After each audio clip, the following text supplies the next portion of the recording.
안녕하세요. 저는 결혼한 지 3년 된 20대 후반 가정주부입니다.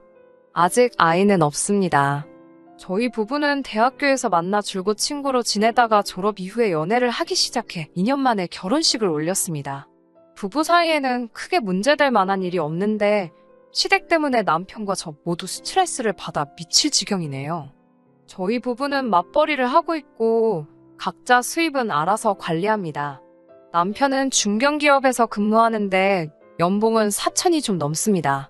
저도 결혼 전에는 회사 생활을 했었지만 잦은 야근과 과도한 업무로 몸이 안 좋아져서 지금은 커피 전문점을 운영하고 있습니다. 다행히 커피 전문점이 꽤 잘 되는 편이라 월 순수익으로 800 정도는 가져가고 있습니다. 매달 조금씩 변동이 있긴 하지만 대기업 못지않은 수준입니다. 사실 제가 커피 전문점을 시작할 수 있었던 건 친정 부모님의 도움이 컸습니다. 친정 아버지는 작게 사업을 하시고 부동산 자산이 좀 있으세요. 아버지 건물에서 시작한 덕분에 여러 가지 혜택을 많이 본 경우입니다. 반면에 시댁은 경제적 상황이 여유롭지 못한 편입니다. 남편이 4살이나 되었을 무렵 남편의 친아버지는 바람을 폈고 시모가 양육권을 갖는 조건으로 이혼을 하셨대요. 그리고 시모도 얼마 지나지 않아 재혼을 했고요. 재혼한 상대와의 사이에서 지금의 신우가 태어났다고 합니다. 바람난 전 남편의 아들이라는 이유로 시모는 자기 친아들임에도 불구하고 남편을 그렇게 힘들게 했다고 해요. 고등학교 들어가면서는 제대로 문제집 한 권 사주지 않아서 남편은 아르바이트를 시작해야만 했고요. 대학에 들어와서도 편의점과 식당을 가리지 않고 알바해서 등록금 대고 자기 힘으로 졸업했어요. 반면에 신우는 남편 표현을 빌자면 생각 없이 개념 없이 사는 사람입니다. 고등학교 다닐 때부터 워낙 문제가 많아서 강제 전학을 한 번 당했대요. 그래도 정신을 못 차려서 결국엔 퇴학을 당했고요. 그러다 결국 20살에 겨우 검정고시를 치렀고 수능을 3번 치른 후에야 수도권 2년제에 입학할 수 있었습니다. 하지만 남편이 대학을 졸업할 무렵 시모는 불의의 사고로 다시 혼자가 되었습니다. 남은 건 사망보험금과 신우뿐이었죠. 그러자 시모는 남편에게 한 달에 생활비 명목으로 100만 원씩 달라고 그러더래요. 마음 여리고 착한 남편은 시모와 신우의 사정을 모른 척 할 수 없어서 알겠다 했고 그게 지금까지 이어지고 있었고요. 수입도 각자 관리하고 있었고 남편이 시모에게 자식된 도리를 하는 거니까 그 자체에 제가 관여할 이유는 없었습니다. 하지만 저는 남편이 때로 안쓰럽게 보이더라고요.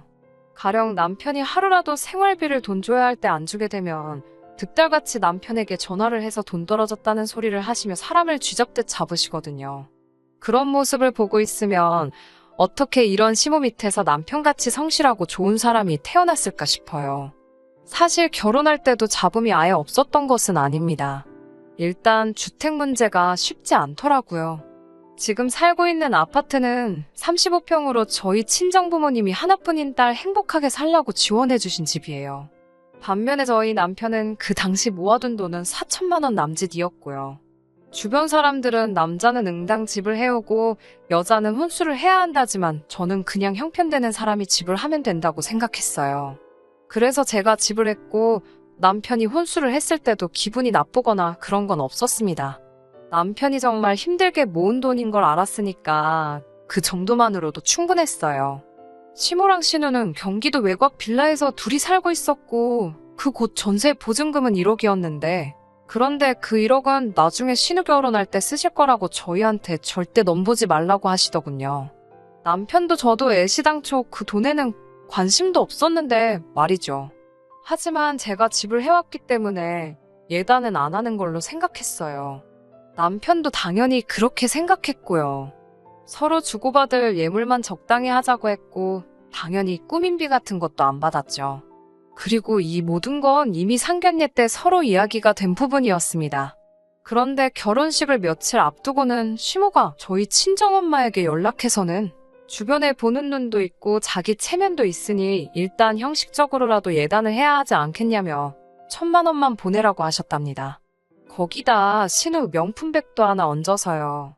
친정어머니 기분이나 생각은 안중에도 없다는 듯 그 정도로 일단 충분할 것 같다는 말만 하고 저희 어머니 의견은 물어보지도 않은 채 전화를 끊어버렸다 하네요. 이런 시모의 모습에 저희 친정 부모님은 충격을 받으셨고 덕분에 자칫하면 파혼까지 할 뻔했습니다. 하지만 남편이 어떻게 알고는 시모와 크게 다투고 저희 집에 와서 몇 번이고 사과하면서 겨우 일이 마무리되는 듯 했습니다. 하지만 이 일은 서막에 불과했습니다. 얼마 전 있었던 일이에요. 신우가 얼마 전까지 취직을 못하고 빈둥거리다 시모의 등살에 못 이겨 간신히 작은 중소기업에 취직을 했더라고요. 그런데 회계 쪽이라 자격증도 있어야 하는데 신우는 그마저도 없었습니다.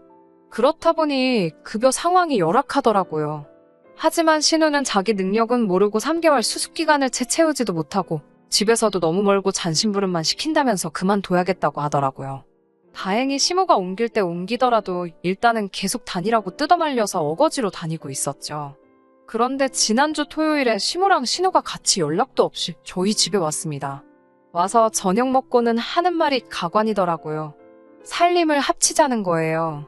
살림을 합치면 매달 100만 원씩 생활비 드리는 것도 안 줘도 되고 앞으로 살림은 시모랑 신우가 도와줄 거고 이제 곧 저희 애 가지면 애도 시모가 봐주겠다는 거예요. 시모랑 남편 사이가 좋은 것도 아닌데 합가를 하면 얼마나 힘들지 눈에 선하더라고요. 그래서 제가 정중하게 말씀은 감사하지만 저희는 지금 이렇게 둘이 사는 게 편하고 좋다고 말씀드렸어요. 그러자 시모는 방도 너네 둘이 부부니까 방 하나 같이 쓰고 나 하나 신우 하나 쓰게 해주면 얼마나 좋냐고 하여튼 신모가 고약하단 식으로 말씀하시더군요. 하지만 제가 그 소리를 듣고도 못 들은 채 하자 그러면 생활비나 더 달래요. 요즘 100만 원으로 어떻게 사냐면서 앞으로는 150씩 보내라고 하시더군요. 그 소리를 들으니 정말 화가 나더라고요. 그래서 제가 한 소리 하려는데 남편이 시모에게 적당히 하시라고 화가 가득한 목소리로 말하더군요. 이제 신우도 사회인이 됐으니 생활비를 오히려 줄이려고 했는데 이렇게 억지를 부리시니 제가 더 이상 노력할 이유가 없다면서요. 이번 달부터는 못 드리겠다고 하더군요. 그러자 신우가 그러면 그냥 100만 원 주던 대로 보내고 자기만이라도 이 집에서 살게 해달래요. 출퇴근하기 힘들어 죽겠다면서요. 자꾸 억지를 부리는 신우에게 남편이 너도 제발 네 힘으로 살아보라고 따끔하게 혼내더군요. 시모와 신우는 드디어 네가 본색을 드러낸다면서 남편에게 지 집 나간 아빠 닮아서 아주 냉정하다고 그래서 내가 내 배불러 나왔어도 너한테만큼은 항상 정이 안 갔다며 막말을 쏟아내더군요.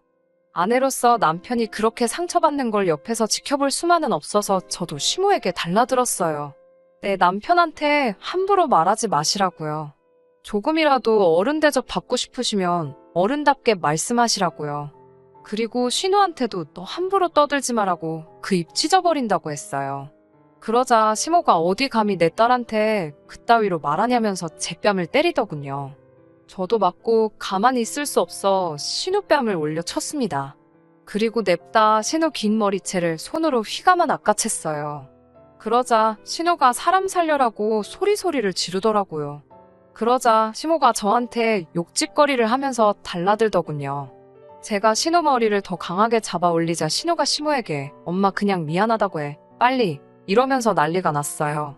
남편이 저한테 이제 그만하라고 하기도 하고 이웃집에서 소란스러운 소리에 혹시 누가 신고할까 싶어서 그쯤에서 놔줬어요. 제 손에는 신우 머리카락이 한 움큼 들려있더라고요. 시모는 남편에게 저런 걸 데리고 사는 네 놈도 불쌍하다고 그러자 남편이 제 와이프에게 함부로 말하시면 저도 더는 가만히 안 있겠다고 하며 시모를 노려보더라고요.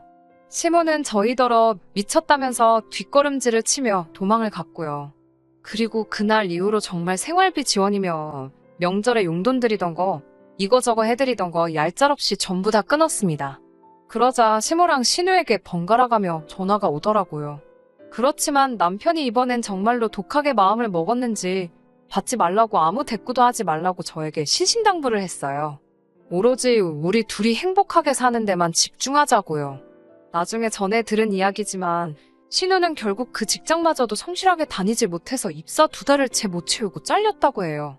그리고 살던 빌라도 건물주가 전세금을 올린다고 해서 결국 반지하로 이사를 했고요. 그 이후로 신우는 이런저런 아르바이트를 전전하고는 있고요.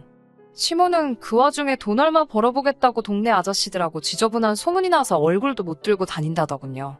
저희 부부는 그 사건 이후로 더욱 서로에게 의지가 돼주며 행복한 결혼 생활을 이어나가고 있습니다. 가끔 남편에게 그래도 친어머니인데 그립지 않냐고 하면 그 어머니에게 받았던 사랑보다 더 큰 사랑을 제가 주고 있기 때문에 자긴 이미 충분히 만족스럽다고 이야기합니다. 내일 하루는 오늘 하루보다 남편을 더 사랑해 주려고요.